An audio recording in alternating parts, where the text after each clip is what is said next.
19h, merci de nous rejoindre sur Al24 News. Madame, monsieur, bonsoir. À la une de l'actualité. L'armée de l'occupation mène un raid sur le quartier de Tal Sultan, situé dans la ville de Rafah, et fait 7 morts.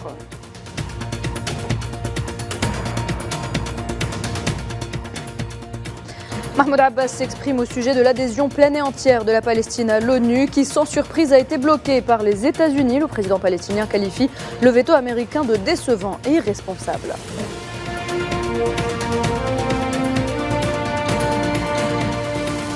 En Palestine occupée, le camp de Nour Shams, situé près de Tulkarem, pris pour cible par l'armée de l'occupation depuis maintenant 48 heures.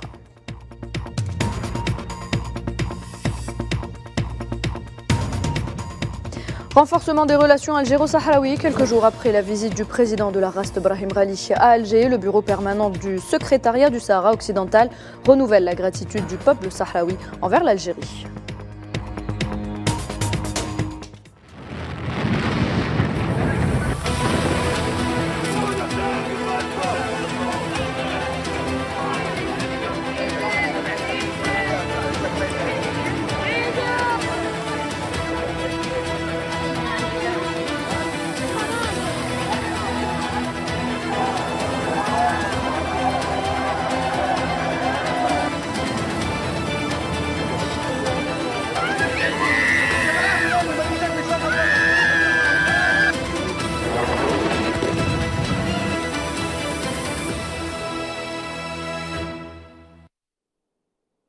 Bienvenue à toutes et à tous. Si vous nous rejoignez, l'actualité de ce samedi marquée par l'intensification des bombardements sionistes sur Gaza.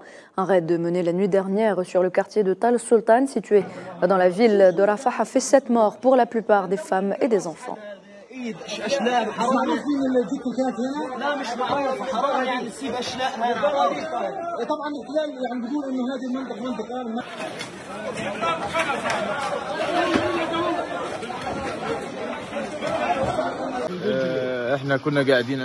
Nous étions assis à côté de la maison et un officier israélien nous a appelés pour nous demander d'évacuer la maison dans les 15 minutes car ils allaient la bombarder. Nous avons donc évacué la maison et ils l'ont bombardée 1 heure plus tard. Nous sommes des civils et n'avons aucun lien avec les factions. Le quartier, la maison et le bâtiment ont été bombardés. Même le cimetière n'a pas été épargné par les bombardements. Il s'agit de Rafah, où, selon eux, les déplacés peuvent se rendre en toute sécurité. Je n'ai pas de mot à dire.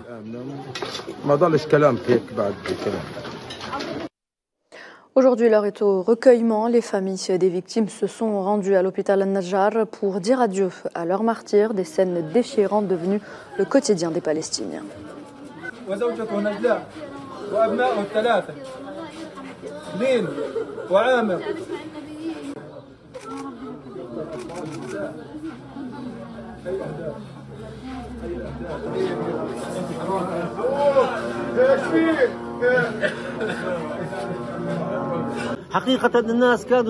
Les gens dormaient paisiblement, comme vous pouvez le constater. Il n'y avait pas de militants, même pas des hommes adultes. À l'exception du chef de famille, il n'y avait que des femmes et des enfants. Blessés lors d'une frappe aérienne qui a ciblé leur maison, de nombreux Palestiniens, dont des enfants, ont été transportés en urgence vers l'hôpital européen de Khan Younes afin d'y être soignés.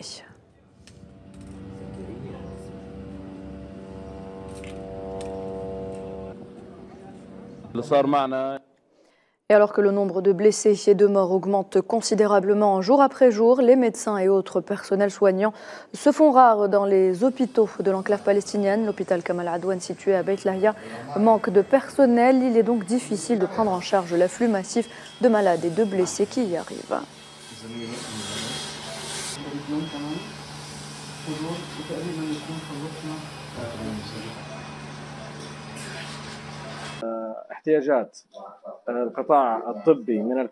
Les besoins en personnes médicales du secteur de la santé sont très importants, en particulier dans le nord de la bande de Gaza. Les besoins en personnel et en fournitures médicales sont importants. Et le nombre de martyrs a atteint les 34 049 martyrs selon un nouveau bilan du ministère palestinien de la Santé. Il faut savoir que ce sont en majorité des femmes et des enfants qui sont pris pour cible par l'occupant. Le bilan fait également état de 76 833 blessés depuis le 7 octobre.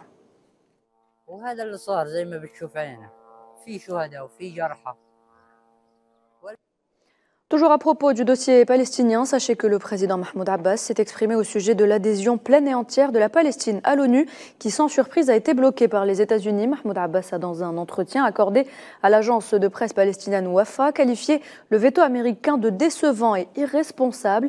Il a également ajouté que les États-Unis ont violé toutes les lois internationales et rompu toutes les promesses concernant la solution à deux États.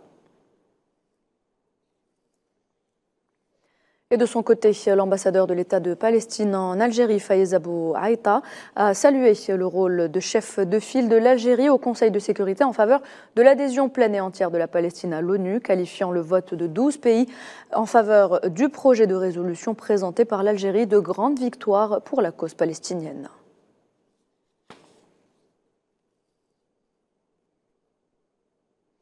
Et après le veto américain, la déception était palpable dans l'enclave de Rafah, ravagée par la terreur et les crimes commis par l'occupant sioniste. Un veto qui prive des millions de Palestiniens de leur droit à retourner dans leur patrie, sur leur terre, et d'y vivre en paix. Amala Maziane Zitouni. Voté jeudi lors d'une réunion du Conseil de sécurité de l'ONU, la demande palestinienne d'adhésion à part entière à l'ONU a reçu 12 voix pour, 2 abstentions et 1 voix contre. Pour être adoptée, une résolution du Conseil nécessite au moins 9 voix pour et aucun veto des États-Unis, de la Grande-Bretagne, de la France, de la Russie ou encore de la Chine. Mais les États-Unis ont utilisé leur droit de veto après que le projet ait obtenu 12 voix pour. Face à ce veto, dans l'enclave de Rafah, sous des bombardements depuis 6 mois, la déception était lisible sur le visage des habitants de la bande. Pour eux, un veto est synonyme d'une privation de leur droit légitime de retourner vivre sur leur terre en paix. La solution réside dans le retour du peuple palestinien dans sa terre et sa patrie. L'Amérique, qui prétend être un sponsor de la paix, devrait accepter d'accorder ses droits au peuple palestinien au lieu de se ranger complètement du côté d'Israël. Au lieu de la guerre et de la destruction, Israël ne connaîtra pas le calme s'il ne donne pas ses droits au peuple palestinien. Les États-Unis sont pointés du doigt. Ils sont accusés de se ranger du côté de l'entité sioniste aux dépens du peuple palestinien. Le droit de la Palestine de devenir un État dans le cadre des Nations Unies est un droit légitime. L'administration américaine, en utilisant son droit de veto, montre clairement qu'elle adopte le récit israélien et ne veut pas que nous ayons un État et jouissant de la paix et ne parle que du droit d'Israël à exister.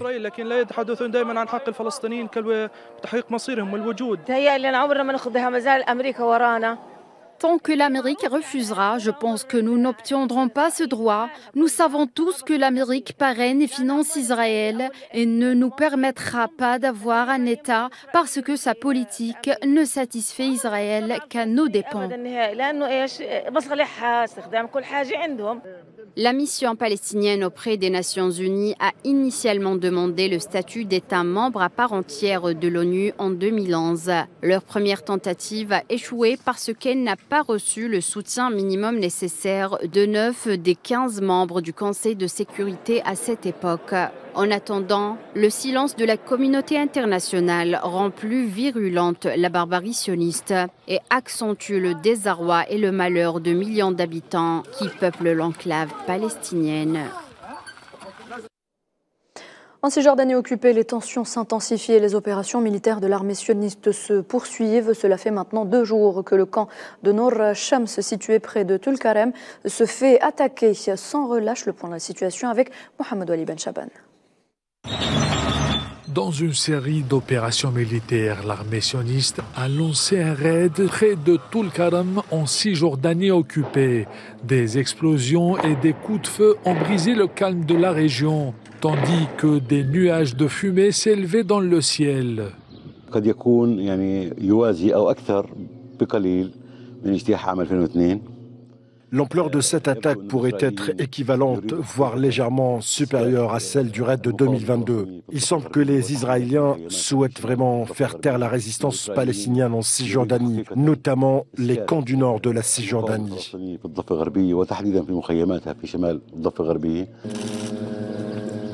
L'offensive sioniste a suscité de vives réactions, alimentant les tensions déjà exacerbées dans la région. Les habitants de Nour al-Shams ont été plongés dans la frayeur alors que les forces d'occupation ont mené des opérations dans les rues étroites du camp. C'est une situation très difficile. Le siège du camp de Nour Shams se poursuit après plus de 42 heures. Il y a un grand nombre de martyrs gisant dans les rues et de nombreux blessés que les ambulances n'ont pas pu atteindre jusqu'à présent, selon des témoins.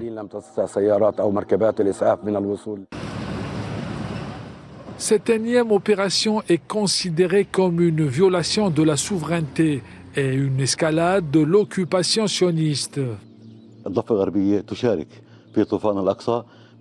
Considérons que la Cisjordanie participe à l'opération du déluge d'Al-Aqsa avec les capacités qu'elle possède et qu'elle utilise pour faire face à cette occupation et soulager la pression sur notre peuple dans la bande de Gaza. Il s'agit d'un aspect important, mais cette fois, il prend une ampleur plus large, c'est-à-dire davantage de destruction, de sabotage d'infrastructures, de meurtres, de couvre-feu dans le camp et l'imposition d'un siège étouffant de toutes parts à notre peuple dans le camp de Nour Shams.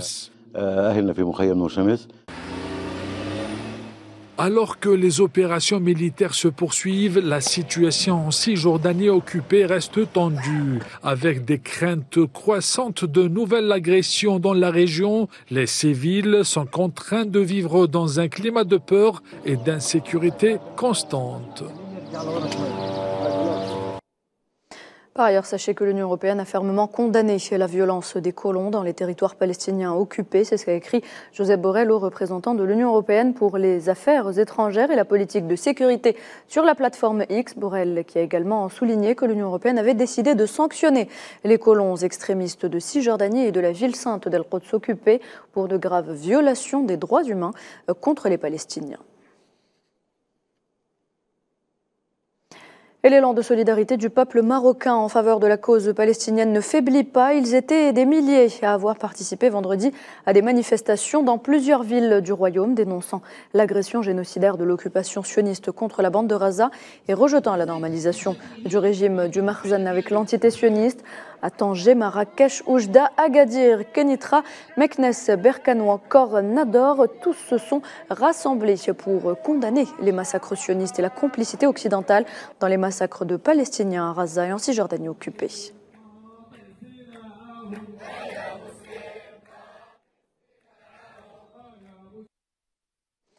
Et aux États-Unis, plus de 200 étudiants se sont rassemblés sur la pelouse de la prestigieuse université de Columbia à New York en soutien à la cause palestinienne. Là aussi, c'était le 3e jour d'affilée que les étudiants ont protesté contre la guerre menée par l'entité sioniste à Gaza, réclamant que l'université, qui a notamment un programme d'échange avec Tel Aviv, boycotte toute activité en lien avec cette entité.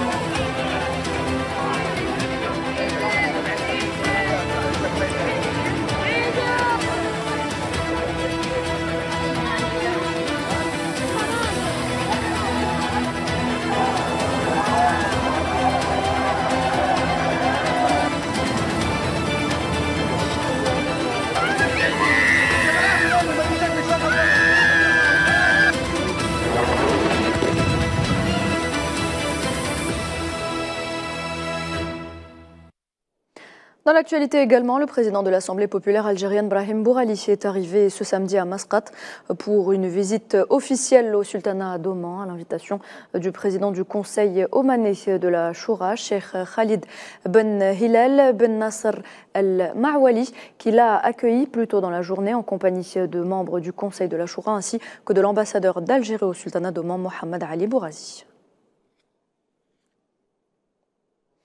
Et puis l'Algérie franchit une étape décisive dans sa transition numérique avec la création ce samedi d'un data center national pour centraliser et sécuriser les données numériques des administrations publiques et des citoyens, un travail réalisé en collaboration avec le groupe chinois Huawei.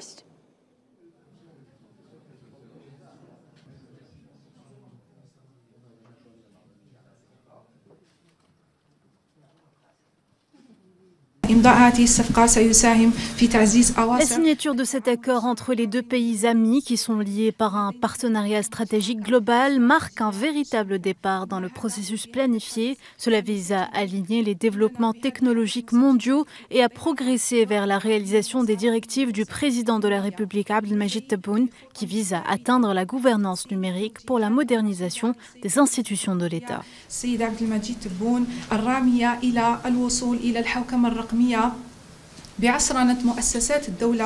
C'est aussi un moment historique pour jalonner vraiment le processus numérique de l'Algérie. Et aussi, je dois tout d'abord présenter tous nos remerciements pour une confiance accordée par le gouvernement algérien et aussi le président de la République algérienne accordé à l'entreprise chinoise de vraiment exécuter ce projet très important, stratégiquement important, puisque la numérisation, ça c'est un processus incontournable pour moderniser un pays, pour diversifier l'économie et aussi pour créer des valeurs ajoutées à travers vraiment de nouvelles technologies pour vers le futur.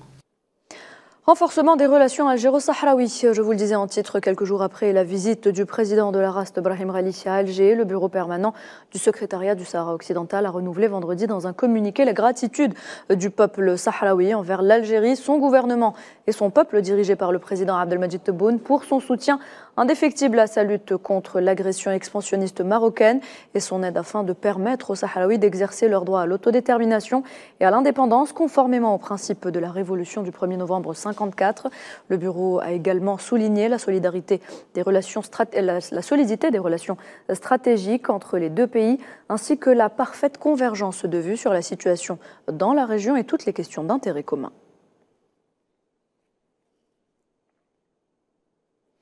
Le trafic de drogue au Sahel atteint un niveau record. L'Office des Nations Unies contre la drogue et le crime a constaté un nombre croissant de saisies de cocaïne, mais aussi d'opioïdes pharmaceutiques et de cannabis, ce dernier produit principalement par le Maroc. On y revient justement dans ce sujet. Commentaire Hamid Mechri, récit Mohamed Amina Berkane. Le trafic de drogue au Sahel a atteint des niveaux records avec des groupes criminels établissant de nouvelles routes de trafic pour échapper aux mesures de lutte dans le monde et en quête de voies d'acheminement alternatives.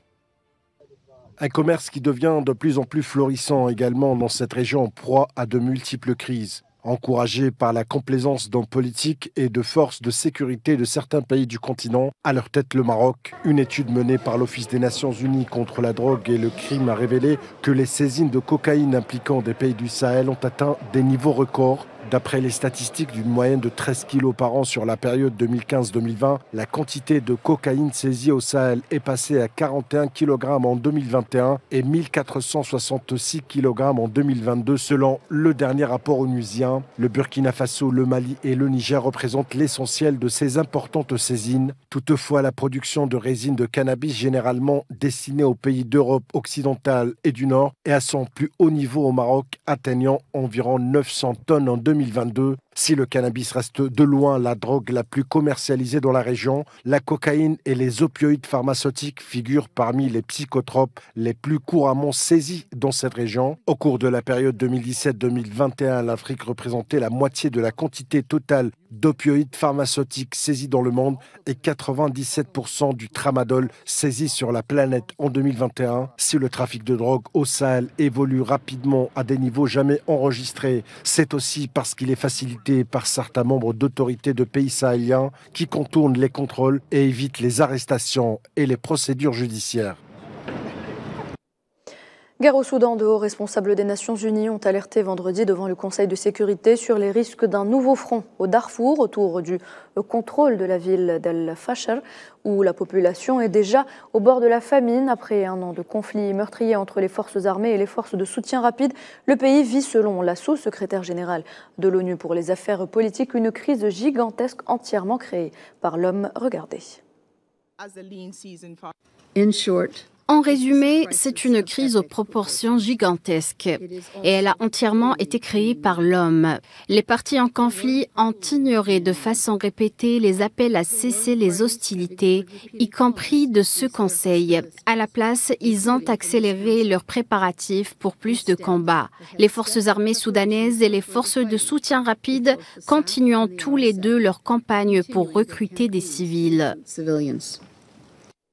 Pour la directrice des opérations pour le Bureau des affaires humanitaires de l'ONU, la situation au Darfour est tellement grave qu'elle a provoqué le déplacement de plus de 36 000 personnes. Le 13 avril, après des semaines de tensions grandissantes et d'attaques aériennes et quasiment un jour pour jour après le 15 avril 2023, des missiles affiliés aux forces de soutien rapide ont attaqué et brûlé des villages à l'ouest d'El Fasher. Depuis, il y a des informations continues sur des combats dans les parties est et nord de la ville, provoquant le déplacement de plus de 36 000 personnes. Dans un tout autre dossier, la Russie et l'Ukraine ont publié les dernières mises à jour concernant le conflit qui les oppose. Moscou affirme de son côté avoir lancé de multiples attaques contre des infrastructures militaires et énergétiques ukrainiennes et les dépôts d'armes, ainsi qu'avoir abattu des avions de combat ukrainiens. De son côté, Kiev a déclaré avoir détruit des postes de commandement et touché des soldats et du matériel militaire russe. Et puis le ministère russe de la Défense annonce la création prochaine d'un centre scientifique et de production de drones et de complexes robotiques. L'annonce a été faite ce samedi par le ministre russe de la Défense, Sergueï Shoïgou, alors qu'il inspectait un stand d'essai d'armes à feu et de drones dans le district militaire de Moscou. La Corée du Nord, de son côté, a procédé à l'essai d'une ogive de très grande taille conçue pour un missile de croisière stratégique et lancé un nouveau type de missile antiaérien. Il s'agit d'activités régulières de la direction et des instituts de sciences et de défense qui lui sont affiliés, affirme Pyongyang au moment où la Corée du Sud déclare surveiller de très près les activités militaires nord-coréennes. Aux États-Unis, l'ancien président américain Donald Trump affirme que les poursuites engagées contre lui relèvent d'une gigantesque chasse aux sorcières, visant uniquement à nuire à une campagne qui bat le pire président de l'histoire. C'est le seul moyen qu'il pense avoir pour gagner, mais cela ne marchera pas, a-t-il déclaré aux journalistes avant de quitter le tribunal de New York. Ce qui se passe ici avec le système judiciaire est un scandale. Et dans le monde entier, ils le regardent et dans le monde entier, ils le voient. Il s'agit d'une gigantesque chasse aux sorcières visant à nuire à une campagne qui bat le pire président de l'histoire. Car Joe Biden est le pire président de l'histoire de notre pays. Nous le battrons largement. C'est pour eux le seul moyen pour gagner. Mais cela ne marchera pas.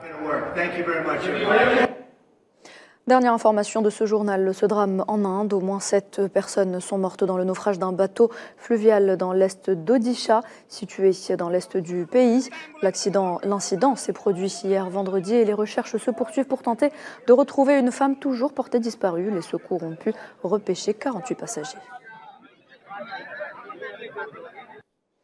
Et voilà, c'est la fin de cette édition. Merci de l'avoir suivi. Très bonne soirée et à demain.